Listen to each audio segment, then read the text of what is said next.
Hello everyone, welcome back to Bryan's Mysteries and Adventures on Trail. I hope everyone is doing well. Welcome back to another episode. Today we are going to be talking about several different cases. First, I wanted to talk about the Fowler O'Sullivan Foundation. It is a nonprofit 501c3 corporation located in California.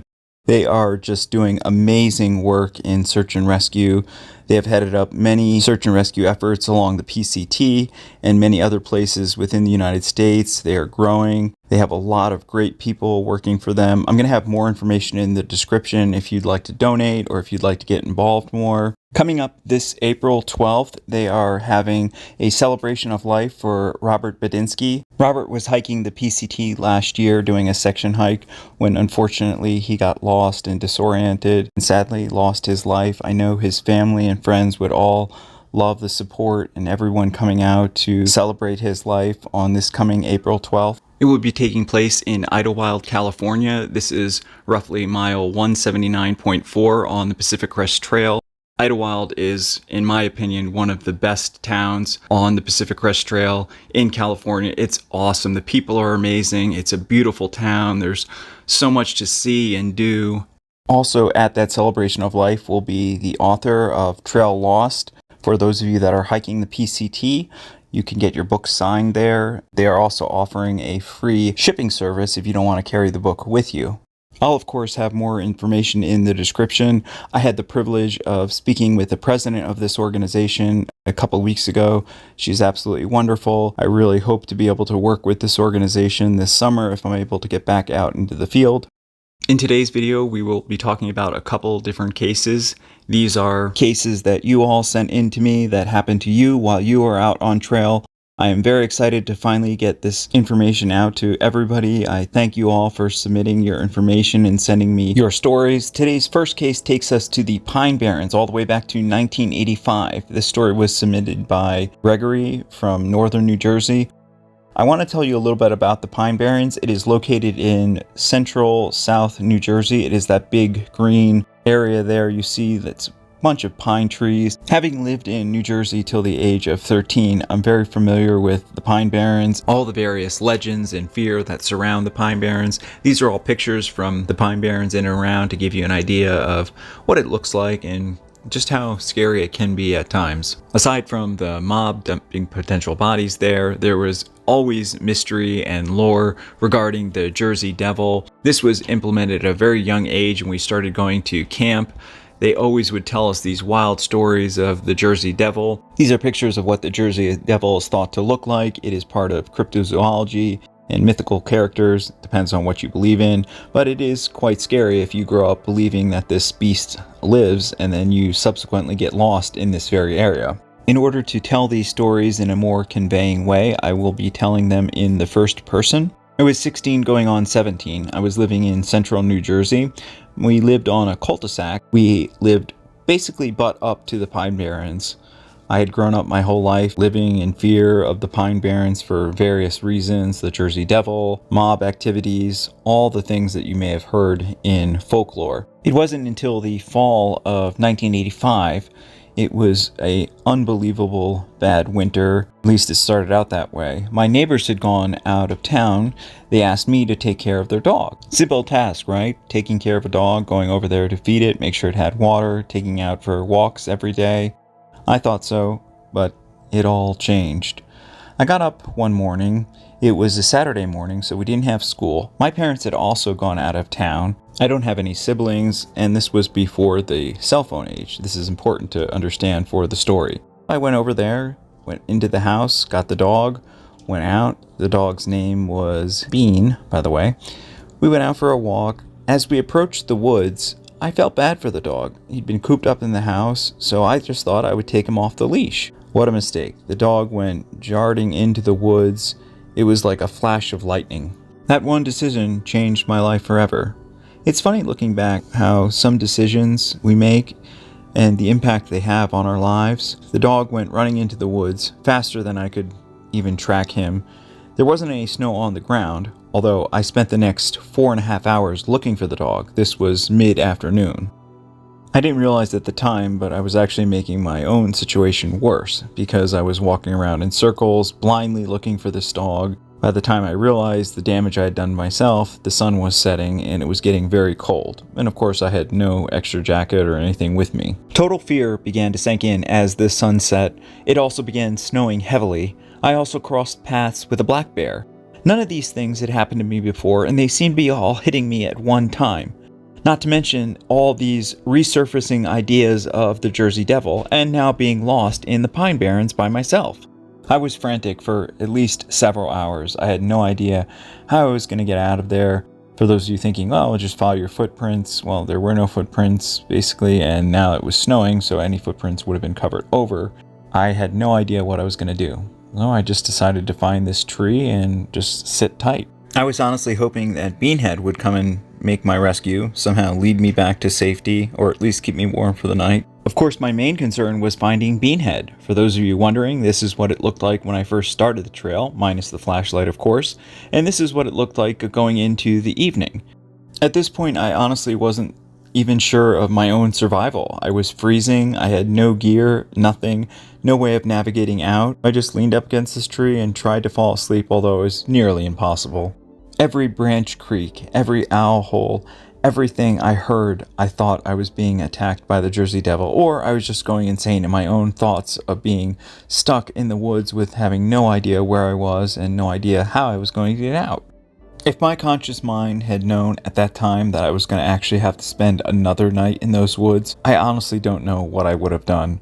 But that's what ended up happening. The next day, as dawn befell me, still with no Beanhead in sight, I thought about what I was going to do. Obviously, I'm stuck out here in the Pine Barrens. I didn't want to make my situation worse. I made a small homemade map with sticks and twigs, basically based on the tree I was standing at. I thought I'd venture out and try and look for Beanhead, calling out his name.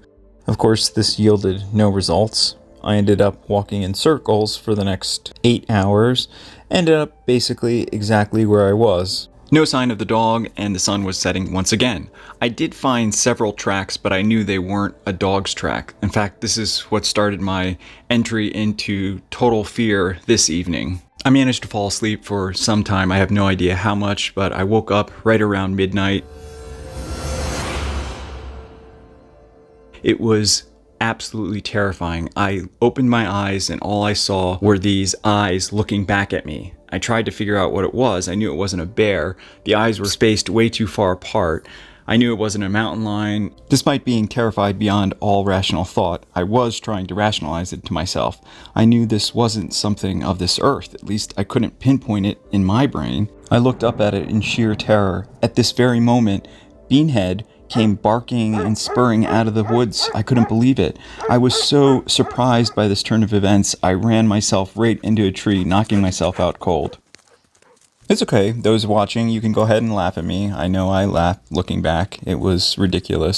I woke up the next morning, laying next to this stupid tree. Yes, this tree right here. It was bright. It wasn't snowing. I was finally able to see the dog again, which I was very happy about. I was still thinking he was going to lead me out, which he ended up doing. It was actually a wonderful day. It took this dog less than 30 minutes to lead us out of that stupid forest. I say that because, I was stuck there for 2 days in blistering cold, and I know people can survive for a lot longer, and I know people have survived for a lot longer. This particular experience was unbelievable to me because all these things that I had learned throughout my life that I thought were just things to scare us, in my mind turned out to be true. Maybe you watching think that, oh, he was just delirious, he probably saw something else. I was awake, alert, and fully aware of my surroundings.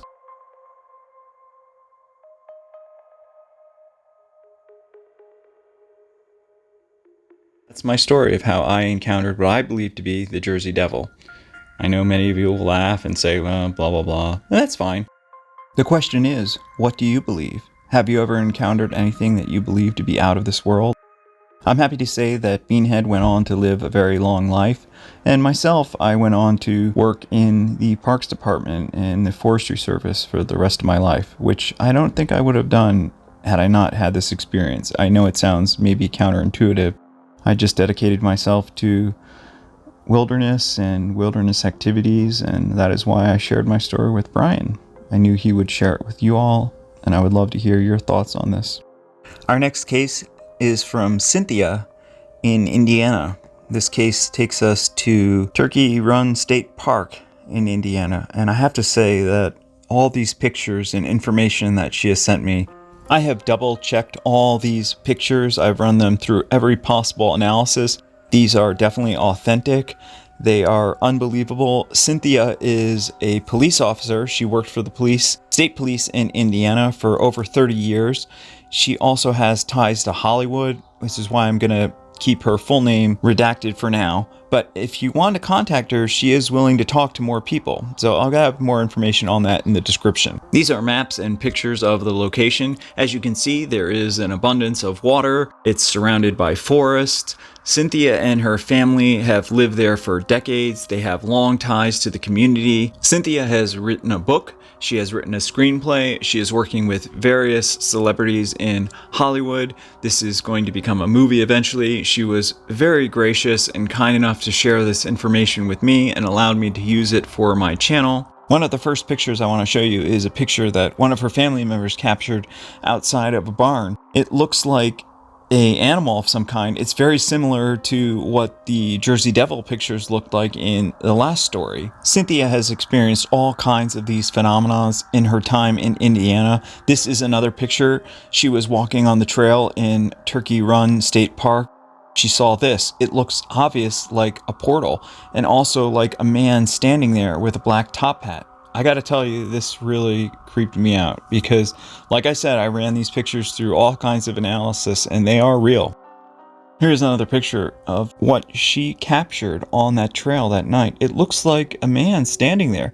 And again, this flash of light, which looks like a portal, opened up and then closed right before her eyes. And she was able to capture it on camera. And this is 35mm camera. While I was working on this case and talking to Cynthia and reviewing all her notes and photographs, my cat took an unusual love for this case. She started walking all over the papers, as you can see here. She just sat down. I don't know, I've never seen her do this in all of my cases. I always research and have lots of documents. I've spoken to Cynthia on the phone. She wants to talk more about this phenomena. She wants to tell me more and agree to a phone interview. I'll definitely bring that to you as soon as I can. I would love to know your thoughts. What do you think this is? What do you think she captured? Please leave your comments and thoughts below in the comment section. Thank you so much for watching. Thank you for all your support, your comments, your feedback. I really appreciate it so much. I apologize for the delayed upload schedule. I really appreciate you all being patient with me. Special thank you to co.ag for providing the background music, as well as a thank you to all the viewers who have sent me in their stories being lost or something happened to them on trail. I look forward to hearing all of your stories. If you have a story, please leave me a comment, or you can send me an email. All that will be in the description. Hey everyone, thanks for sticking with me to the end. If you haven't subscribed, please consider subscribing. It's free. It really helps out the channel a lot. I don't know, you can look into YouTube standards. That's just the way it works.